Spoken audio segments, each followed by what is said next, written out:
Do you know what integrity means? It's a common word that we hear, but sometimes we do not tend to understand what it means. Well, basically, it's more than honesty. Honesty is different from integrity. Integrity it's about wholeness, consistency, and alignment between our beliefs, our words, and our actions. So nag-align ang atong pagtuo ug atong mga binuhatan. So if we say that we believe in the Word of God, it should reflect in our action. So it's the alignment, the wholeness rather, between our beliefs, work, and actions.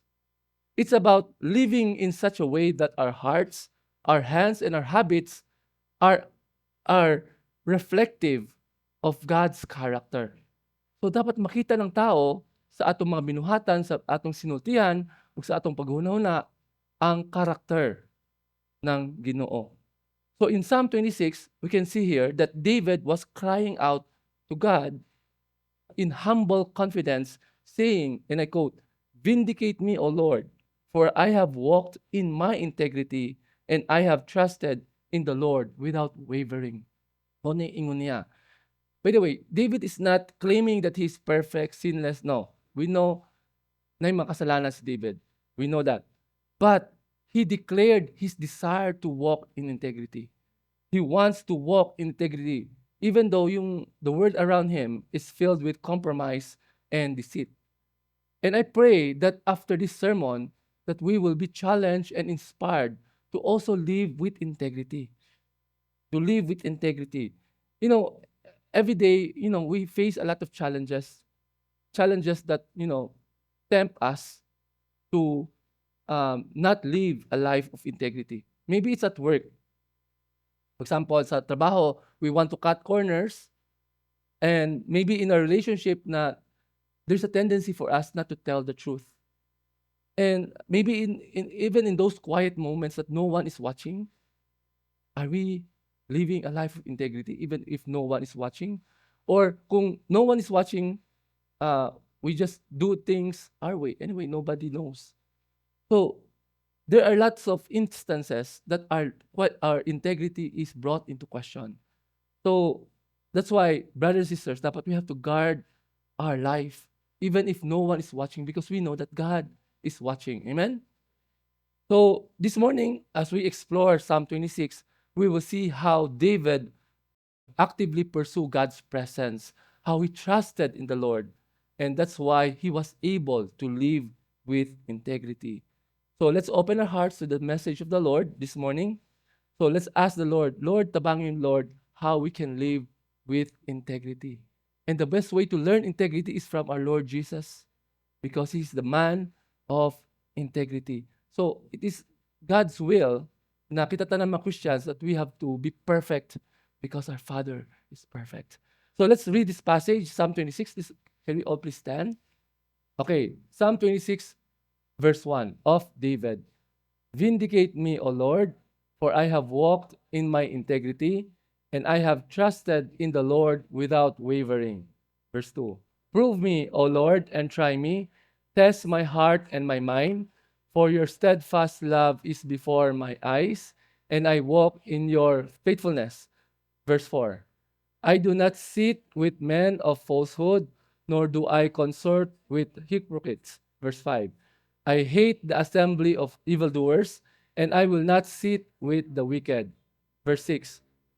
I wash my hands in innocence and go around your altar, O Lord, proclaiming thanksgiving aloud and telling all your wondrous deeds. Verse 8. O Lord, I love the habitation of your house and the place where your glory dwells. Verse 9. Do not sweep my soul away with sinners, nor my life with bloodthirsty men, and in whose hands are evil devices, and whose right hands are full of bribes. Verse 11. But as for me, I shall walk in my integrity. Redeem me and be gracious to me. My foot stands on level ground. In the great assembly, I will bless the Lord. Can we all please bow down and pray? Father in heaven, thank you very much for your word, Lord God. We invite you in this place, Lord God, of worship. Help us to understand your word. I pray for your Holy Spirit, Lord, that you will convict our hearts, Lord God, that you will challenge us how to be more like Jesus, how to live a life with integrity, just as you want us to. Lord, we know that this is difficult, oh God, but I pray in the name, by your grace, oh God, give us strength to live blameless lives. Salamat, Lord. We just want to commit this morning to your hands. In Jesus' mighty name, all this we pray. Everybody says, Amen. Can we all please sit down? So let's go to the first line. Psalm 26 is attributed to King David, of David. So David is traditionally considered the author of this psalm. Question, when was this psalm written? We do not know. Nakabalo ka na saan sulat. We do not know what prompted David to write this psalm, but it's obvious. We can see from the passage that he was wrongly accused. That's why he's asking, Lord, vindicate me. No, makita na to sa life ni David. His life is very colorful. He faced a lot of challenges. And that's why he wrote this psalm, which will help us, guide us in our prayer life. Especially in the times na talagang we feel that there's so many enemies around us. We do not know how to prove our innocence, but we come before the Lord. Lord, vindicate me. So that's why sa first line, sabi niya, vindicate me, O Lord, for I have walked in integrity and I have trusted in the Lord without wavering. Hook me, ako Ginoo, kay naglakaw ako sa akong integridad. Og misalig ako kang Jehovah sa walay pagduha-duha. So what do you mean by vindicate me? Basically, sabi ni David, judge me. Judge me. Give me justice. Defend my reputation. So ito na yun. His enemies are all around him talking bad things against him, slandering him, no? Saying, kani si David, mga chismoso. Daghan mga nagsulti og daotan laban kang David. People were attacking him. And David cannot defend himself. That's why he's asking the Lord, defend me, vindicate me. Have you ever encountered that situation? No, a lot of times, no, people say hurtful things against us and then gusto nato i-defend ang atong kaugalingon pero dili nato mabuhat. So what we should do in those instances that we cannot defend ourselves is to go to the Lord. Lord, vindicate me, judge me, you know what is in my heart. Sabi ni David. So King David is asking for God to examine his heart because he is confident that he meets God's standard of righteousness. So para niya, okay Lord, I have walked according to your ways. Hindi ako mapapahiya. Lord, vindicate me. Vindicate me. And another interpretation of this psalm is that this psalm is used for worship. So before you enter into the house of worship, you pray first, Lord, search and know my heart. See if there's any wicked ways in me. Vindicate me, Lord. Check if there's anything wrong with me. So that because if we want to go into the presence of God, dapat wala tayong makasalanan. Because, we're going inside the presence of God to worship God. So whenever we come to church, we ask God, search me, O Lord. Is there any way that is not pleasing to you? Please take it away. Forgive me. Remove me. So, brothers and sisters, atong matun-an ani, whenever our character is being attacked, we go to the Lord. Ask the Lord to vindicate you. Our God is our protector. He is our defender. So dapat whenever people say bad things against you, do not fight back, for vengeance is the Lord's. So we ask God, Lord, defend me. Vindicate me for your sake. Especially, brothers and sisters, kung di panglibak ta, agi sa nagbuhat ta sa buluhatan ng Ginoo. Whenever we are being attacked because of our service to the Lord, allow God to vindicate us because we're doing this for His name's sake. Sabi niya, for I have walked in integrity. Walk in integrity. By the way, just to clarify, David is not saying that he's perfect. We know from the life of David, he committed sin in his life. Di ba nakasala siya with Bathsheba. He committed adultery. He also committed murder with Uzziah. And he also committed disobedience when he ordered the census of Israel. So David is far from perfect. Dili siya perfect, just like us, no? we can identify with David. We are not perfect. But ito si David, he claimed that he walked in integrity, meaning he's claiming that his life overall is blameless. Are we like that? Can we honestly say that overall, our life is blameless? Although not 100%, but kahit man lang, I don't know, 90%, 90 plus percent? Are we like that? Can we say that we are living with integrity? But the question is, how can we live with integrity? What's the secret? First things first, fear of the Lord. Kana yung pinaka-importante, we have to have the fear of the Lord. Because the fear of the Lord is our friend.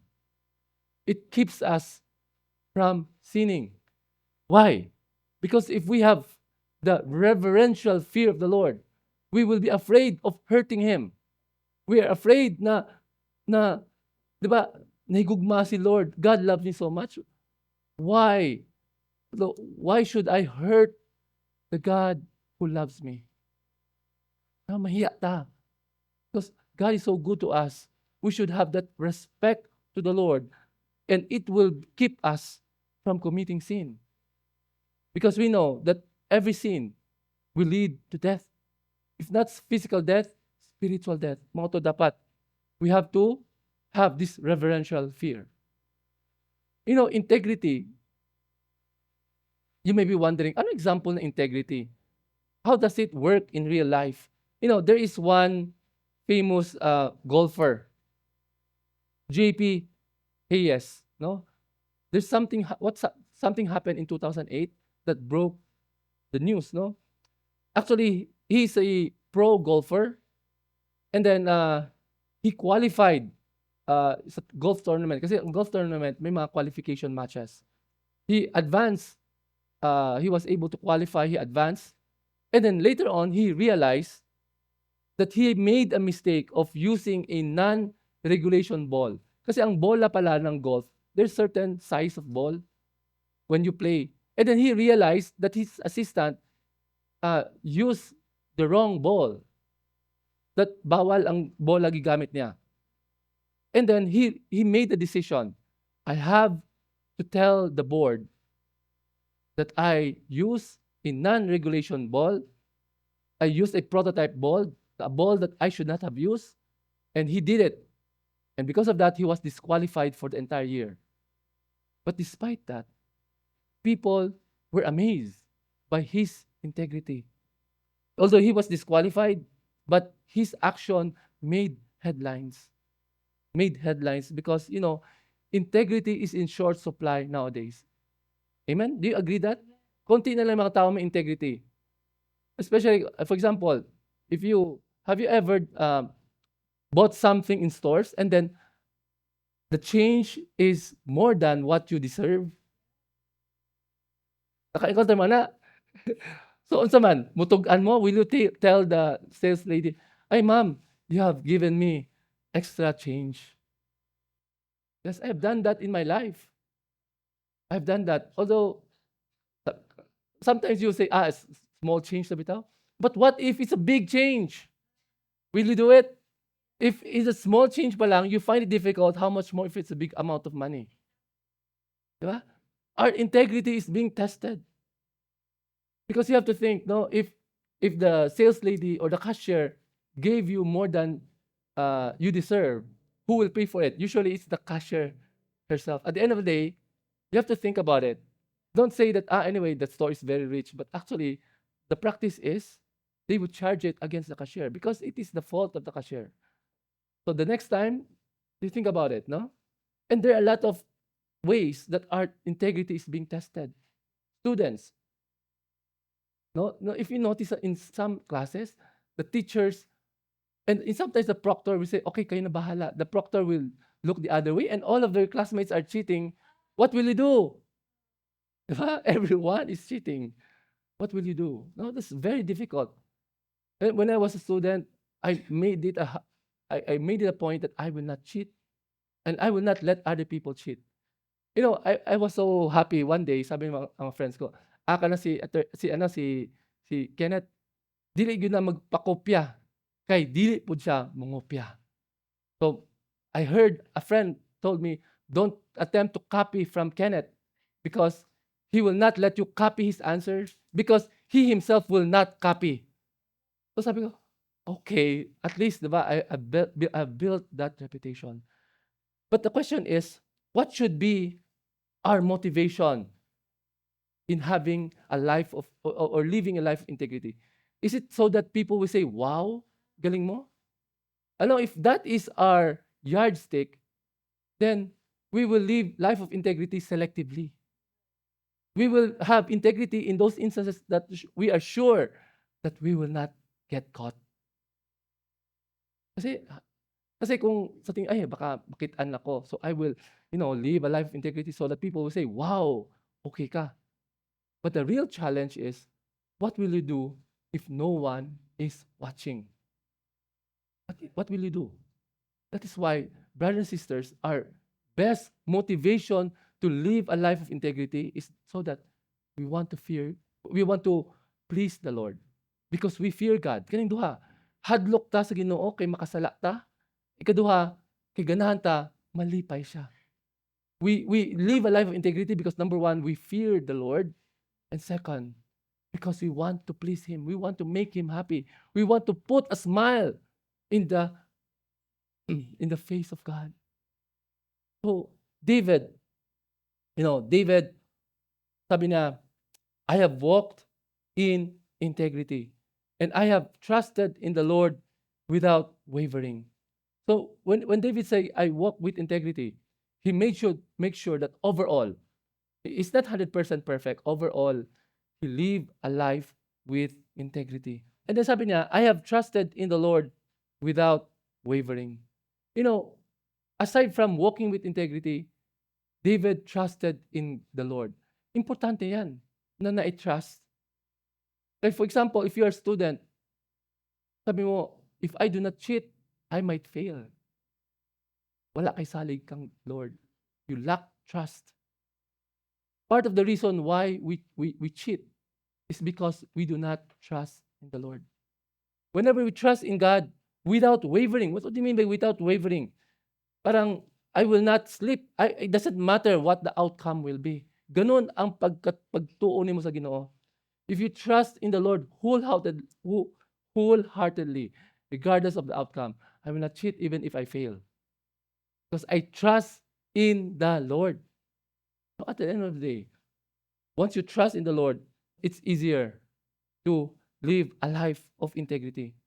Because we trust and rely on the Lord. Lord, kamo ang bahala sa outcome. Kamo bahala sa outcome. Lord, wala ko'y makaon. Iuli ra gyapon nako ang sukli na sobra. Bisan kulang akong kwarta, wala akong pake because I trust in you. That should be our motivation. Okay? That should be our motivation. That we want to please the Lord and because we fear God. Okay, let's go to the next line, verse 2. Prove me, O Lord, and try me, and test my heart and my mind. Sulayi ako, O Jehovah, ug sulayi ako. Sulayi ang akong kasing-kasing ug ang akong hunahuna. Look at these verbs. Prove, try, test. So, they mean the same thing. David is asking, Lord, examine me, check my heart, my mind, test me, prove me. Sulayi ko. Sulayi ko. Okay, itong heart and mind, the original Hebrew word of heart and mind is actually kidney and heart. So, try my kidney and my heart. Kasi nung unang panahon, they believe that kidney is the seat of emotions, whereas the heart is where we make decisions. The heart, no? Ang heart sa una, karon mind. We decide with using our mind. And then sa una, sa una, mga people before, they feel with their kidney. Kita, we feel with all our heart. Imagine mo parang, I love you with all my kidney.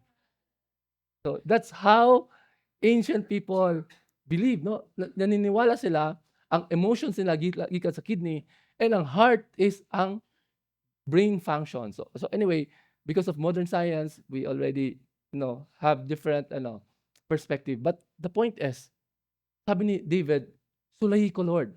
Check my emotions, check my mind, see if they live with integrity. So David is asking the Lord to test. The interesting thing is in the Old Testament, in testing, the word testing in Hebrew is also the same word used to process metal, to melt it, to remove the impurities. Alam mo mga 'di ba mga metals, 'di ba you put it in the refiner's fire so that you will remove the impurities. So ganun ang point ni David, test me, test my integrity. Wow. David is asking God to send him trials that his integrity will be tested. It's easy to be honest and upright at room temperature. Diba? It's easy to be honest and upright at room temperature, but what will happen when you turn up the heat? Parang init na kayo, parang matatempt tayo, di ba? So, brothers and sisters, kaya man natin? Makaingon ba ta? Lord, sulahi ko, Lord. Test me. Send me trials this week to test my integrity. Teka lang, Lord. Ayaw lang sa, but look at David. David provides us for a good example that we can emulate, no? God may test your integrity with money. O, pwede kwarta. Kahit na wala kay kwarta, gisulayan ka. Wala na gani ko kwarta, Lord. Gisulayan pa ko ni Lord. To be honest, isod biya, di ba? No, in our weaknesses, sometimes those are the instances that God will test us. Temptation is different from test. Baka sabi, ala ka, God will tempt me to sin. No. The purpose of trials is to build up our character. Satan tempts us, but God tests us to check if we are living with integrity. God tests us. No, He may use our reputation. He may send people to slander you. Kabalo. Nagipadala si Lord mga difficult people in your life that will test your integrity. Titingnan ni Lord, ikaw ba mubalos ka? Will you slander that person back? Malay mo, itong people that is slandering you, they are God sent to test your character.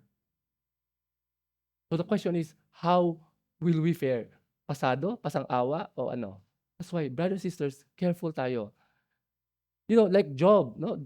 Look at Job. Grabe ang iyang testing. Yet, he hold on to integrity. Iingnan na siya ng asawa niya. Pag-undang niya, curse God and die. But he did not do it.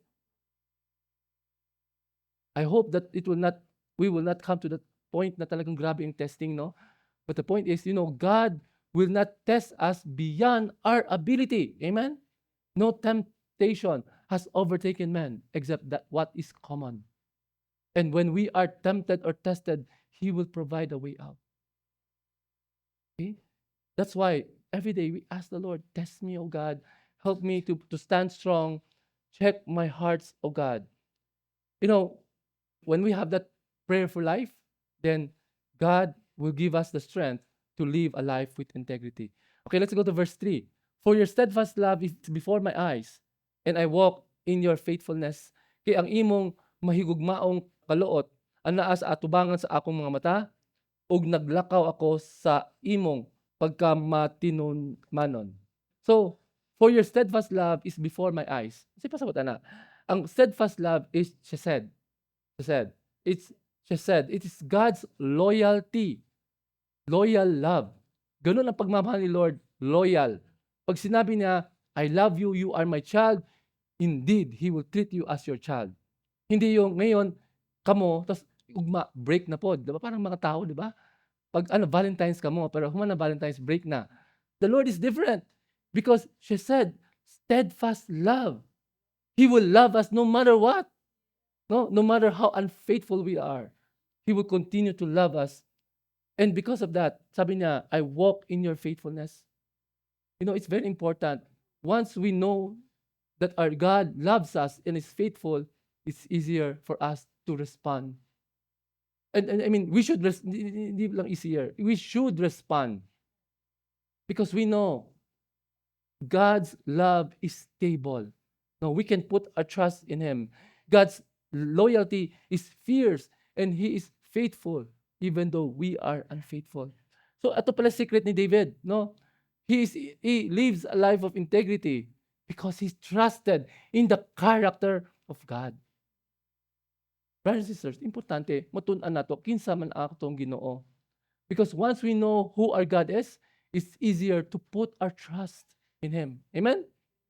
Because you will not trust somebody who is not trustworthy and somebody who you do not know.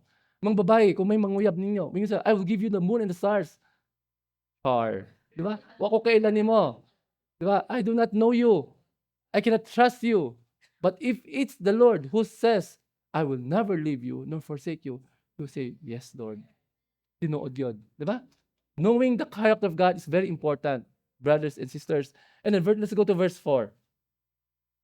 Ano pa? How did David live with integrity? In verse 4, sabi na, I do not sit with men of falsehood, nor I consort with hypocrites. I hate the assembly of evildoers, and I will not sit with the wicked. Wala ako mulingkod uban sa mga tao sa kababakan, ni nakig-uban ako sa mga salingkapaw. Gidumtan ko ang pundok sa mga namumuhat og daotan, ug ako dili mulingkod uban sa mga daotan. So David shared his secret on how to live with integrity. He is careful with the company he keeps. Careful siya sa mga friends. He chooses his friends wisely. Sabi na, I do not sit with men of falsehood. Ang falsehood, kani mga tao na deceitful, bakakon. No, when your companions are full of liars, there's a tendency that you'll be influenced. Diba ma-influence ka sa bad company. Sabi, nor do I consort with hypocrites. Ito mga hypocrites, pag at nakatubang mo, maayo, hi, hello. Pero talikod, ay, galing mga itong storya. No? These people say a lot of things behind your back. These are hypocrites. When you see yourself face to face, you are good friends. But at the back, they do not.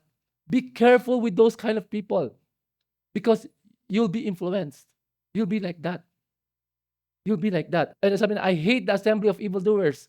Evildoers are those people who practice evil. There's so much evil. Mga bullies. Don't be with bullies because you'll become a bully.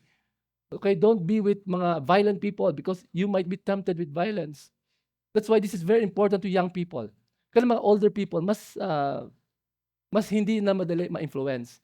But young people, be careful because those are the time that you are looking for your identity. And you are easily influenced. You know, when I was young, I was easily influenced. Because there's one time that I accompany mga cool kids, mga siga-siga. And then in a few weeks, mag-curse na ko.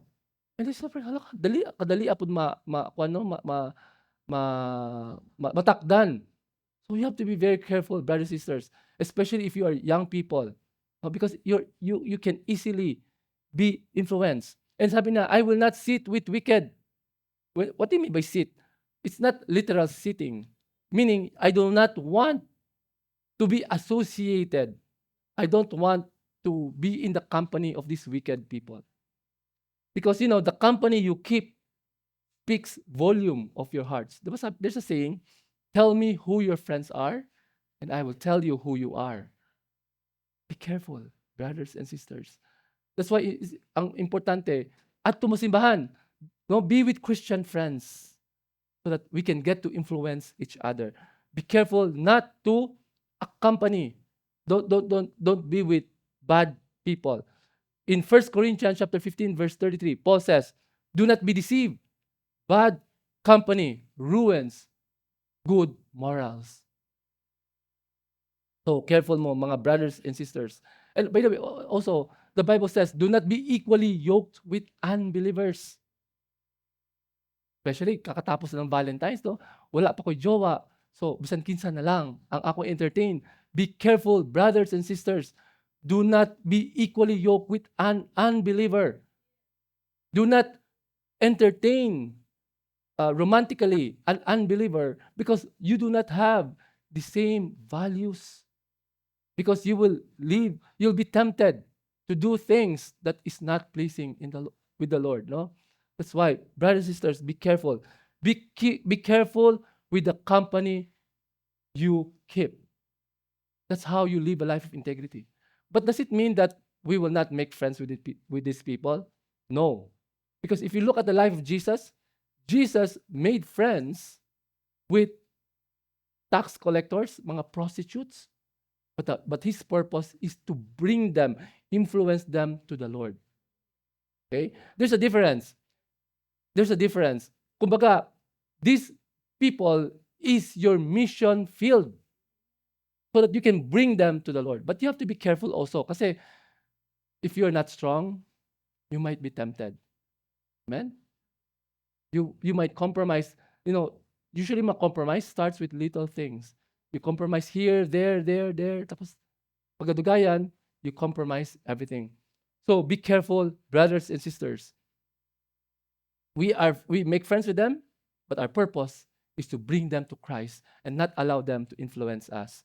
Okay, let's go to verse 6. Sabi ni David, I wash my hands in innocence, and I go around your altar, O Lord. Nanghunaw ako sa akong makamot sa pagka-inosente. Okay, what do you mean by that? I wash my hands in innocence. Well, in the Old Testament times, they have this temple and then this basin, this laver, wherein the priests wash their hands so that they will be ceremonially clean before they enter into the temple. But we do not apply this anymore right now. But this is a metaphor. Before we enter into the presence of God, we have to cleanse our hearts. Lord, pasaylo ako, Lord, sa akong makasalanan. Cleanse me, purify my heart. So how are we purified? Through the blood of Jesus. Okay? Through the water of the Word, by the washing of the Word, by listening to the Word, we are washed. Kailangan natin na we have to repent of our sins before we can come into God's presence. And sabi na, and go around your altar. So, and proclaim thanksgiving aloud, telling all your wondrous deeds. So, before you come to church, cleanse, Lord, if there's any wicked ways, forgive me. Pasaylo ako, Lord, so that you may be able to worship God and proclaim of His wondrous deeds. But wow. Then let's go to verse 8.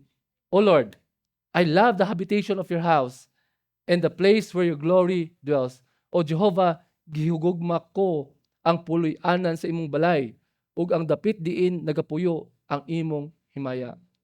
Kasi pasabata, I love the habitation of your house. I love to be in your house, Lord. During that time, there was no temple yet. Kasi, di ba, sabi ni Lord, God told David, you will not be the one to build my temple. Instead, it is your son, King Solomon. Why? Because, your hands, you have killed a lot of people. Your hands are, so I will not let you build my temple. Instead, I will let your son build your temple. But despite that, David longs to be in the house of God. At the time, tabernacle. And the place where your glory dwells. In other words, David wants to be in God's presence. David wants to be in God's presence. One of the key to live a life of integrity is to always be in the presence of God. How can we be in the presence of God? Does it mean that every day I will go to church? No, because the Bible is very clear that our body is the temple of the Holy Spirit. Invite mo si Holy Spirit to be with you. Commune with Him. From the time you wake up, Lord, pray without ceasing. Be connected with the Holy Spirit. And once connected ka sa Holy Spirit, close mo kang Lord. And whenever testing comes, teka lang, I should live a life of integrity. I will not do this because dili malipay si Lord. Because I don't want to hurt God. I will be honest in this situation. The key to living a life of integrity is to walk closely with the Lord. Because you cannot separate it. Kasi if you say that, hindi ka close ni Lord, and you want to live with integrity, you are only relying on your own strength. Parang nagsalig lang ka sa imong kaugalingon. Kung nagsalig lang ka sa imong kaugalingon for your integrity, you will fail. Because all of us are sinners. With the right amount of temptation, we will sin. Maybe, ang change, ibalik nimo kay gamay ra bitaw. Paano kung thousands na yan? Then you will think twice. Hala ka, sayang man pud no? Diba? But, if you dwell every day in the presence of God, no, close ka ni Lord, then you will live a life of integrity. So it's very important also, aside from that, we come into church to be with our fellow brothers and sisters, because in the time that we are weak, we can get encouraged from the example or the testimony of other people. Okay? So very important to go to church. Hindi lang online, hindi, it's not effective because we need each other. Okay? Let's go to verse 9. Sabi ni David, "Do not sweep my soul away with sinners, nor take my life with bloodthirsty men, in whose hands are evil practices, and whose right hands are full of bribes. Ayaw laglaga ang akong kalag uban sa mga makasasala, ni ang akong kinabuhi uban sa uhaw sa dugo sa mga tao, kang kansang makamot, anaa ang daotang mga lalang, ug kansang tuong kamot na puno sa mga hip-hip." Unsay pasabutan eh? So, do not sweep my soul away with sinners. Basically, the word sweep refers to the gathering of the harvest. And we know that in the end times, Jesus will come and He's going to gather the sheaves. No? Ihiwalay na yung sheaves from the tare. Yung mga hugaw, ihiwalay niya. So, the believers and non-believers will be separated. The unbelievers will be thrown into the lake of fire. The believers will be taken away. So David is saying, Lord, pag abot sa panahon, please do not strip me. I do not want to belong with the unbelievers that will be thrown away. I want to be saved. I want to be taken. Okay, I don't want to be associated with this life, with this bloodthirsty person who will be judged. I want to be separated. Okay? Tapos ingon siya in verse 10, in whose hands are evil schemes. Itong bloodthirsty people, silang kamot, evil. And their right hands are full of bribes. So yun. So David wants that when the Lord comes, he will be separated. Just like the sheep will be separated from the goat, the wheat from the tare. So David wants to be separated and to be with the Lord. Okay? So ito yung end times. David has in mind end times. Then let's go to verse 11, 12. Last two verses. Sabi na, but as for me, I shall walk in integrity. Redeem me and be gracious to me. My foot stands on level ground. In the great assembly, I will bless the Lord. Apan alang ka nako, ako magalakaw sa akong pagkahingpit sa kasing-kasing, tubson mo ako, kalui ako. Ang akong tiil nagbarog sa patag ng yuta, sa dakong katilingban, nagadayeg ako kang Jehovah. Sabi ni David, but as for me, okay, I will not be like this evil people. Dili ko maparehas ka ng mga daotang mga tao. Kundili, ako mulakaw sa pagkahingpit sa kasing-kasing. I will live a life of integrity. I will not be like these people. And then, interestingly, he says, redeem me and be gracious to me. You may be wondering, di ba David is living a life of integrity? Why does he need God to redeem him and be gracious to him? Because David knows, no matter how he walk a life of integrity, he's still a sinner. He still needs God's grace. God's grace. So, in other words, David is not relying on his own integrity, but in God's mercy. At the end of the day, Lord, have mercy on me. Okay, earlier I said that I preached this passage because this is connected with our preaching last week. Last week, we preached about the Pharisee and the tax collector. The Pharisee says, okay, I'm not like other people. Huh? I'm not like the tax collector, the prostitutes, etc., etc. What's the problem with the Pharisee? He's saying that he live a life of integrity. Di ba ganun din si David? In Psalm 26, David claims that he live a life of integrity. But what's the difference? The Pharisee relied on his own integrity, whereas David, he lived a life of integrity because of God's grace. That's why sa verse 11, very important, redeem me. At the end of the day, pasaylo ako, Lord. Save me. The Pharisees believe that they are saved because of their good works. But David says, no, redeem me pa rin. Rescue me. Itong word redemption is the same word used when God rescued Israel from Egypt, from the bondage of slavery. So David is saying, Lord, I'm a sinner. Rescue me from the bondage of sin and be gracious to me.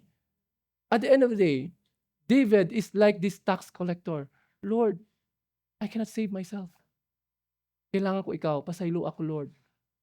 But the difference is that once David received God's forgiveness, he made sure he lived a life with integrity. Inana po tayo mga Christians, we cannot save ourselves.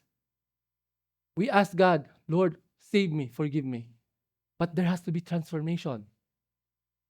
And we should be transformed and instead live a life of integrity. Our life should reflect the character of God. And it's because God saved us. We are saved. Once we are saved, the old has passed and the new has come. We have to live a life of integrity. And if we do that, sabi sa verse 12, sabi David, my feet stands on level ground. In the great assembly, I will bless the Lord. Once we live a life of integrity, we have a firm foundation in the Lord. We will not be shaken. Dili ta mahadlok, bahala. Bahala unsay isulti ng ubang tao. Magbarog gyud ko sa presensya ni Lord. Because I know God will vindicate me. God will vindicate me. So we have a firm foundation. So after studying Psalm 26, my question is, where can we see Jesus? You know, nobody in this world can say that he is 100% a man of integrity. Psalm 26 points to Jesus because, while Jesus was on earth, he lived a blameless life, a perfect life. Without sin. He's without sin. That's why he is the perfect Lamb of God. Jesus prayed, Lord, prove me, test my heart, know my ways. He was slandered by a lot of people. Lahat mga Pharisees, mga kontranindagan, mga pagipangsulti kang Jesus. But he stood with integrity. He walked with integrity. He hated the company of evildoers.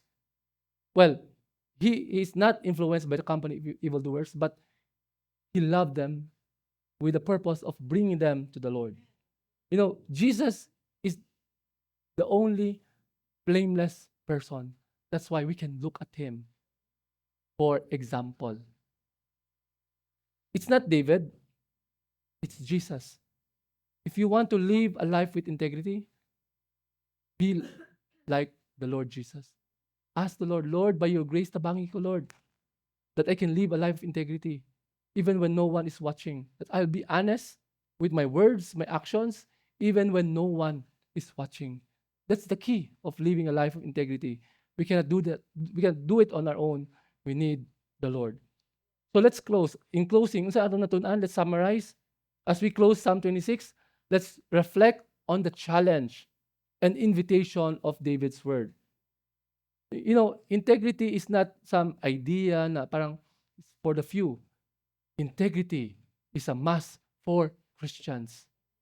Kita mga Christians, dapat natin integrity. We should make the daily choice to align our hearts, our minds, our actions into the character of God. Dapat makita sa atong sinultian, atong panghuna-huna, atong gibinuhatan, ang character ni Lord. So the question is, are you living a life that reflects the Lord Jesus? We need God's grace. Ask the Lord to help us. Lord, help us, Lord. Help us to be perfect, just as you are perfect. Lord, we can't do this on our own. Especially the word today is daghang kay mga compromises, no? Daghang kay mga temptation. Tabangi ko, Lord. so that I can live a life of integrity. I'm not perfect, Lord, but help me to live a life with integrity. So sabi ni David, as for me, sana ito yung prayer natin lahat, no? Verse 11, as for me, I will walk in my integrity. Be gracious to me, O Lord. By your grace, Lord, help us to walk with integrity. So this is our prayer for this morning. This is the challenge, church. Once you leave from this place, ask God, Lord, help me to live with integrity so that people will see Christ in me. So that people will see Christ in me. Can we all please stand? Let's pray. Salamat, Lord, sa imong pulong, O God. Thank you, Lord, for the example and challenge of King David. Indeed, Lord God, it's difficult to live a life of integrity because of so much temptation from this world. Lord, dili na mo kaya, O God. That is why we look to Jesus, our best example for integrity. Lord, ipanalangin na mo, Lord Jesus. Lord, we surrender our life to you this morning. We want to make you our Lord and Savior, Lord God. Gusto namo kamo ang maghari sa among kasing-kasing aron magkinabuhi mi hingpit pinaagi sa imong grasya. Dili hingpit kay maayo mi, dili, Lord. For we recognize that we are sinners. Na dili namo kung kami-kami lang, di namo kaya, Lord. We ask you, Lord Jesus, that you will transform us to be more like Christ. Ani ang among panalangin, Lord.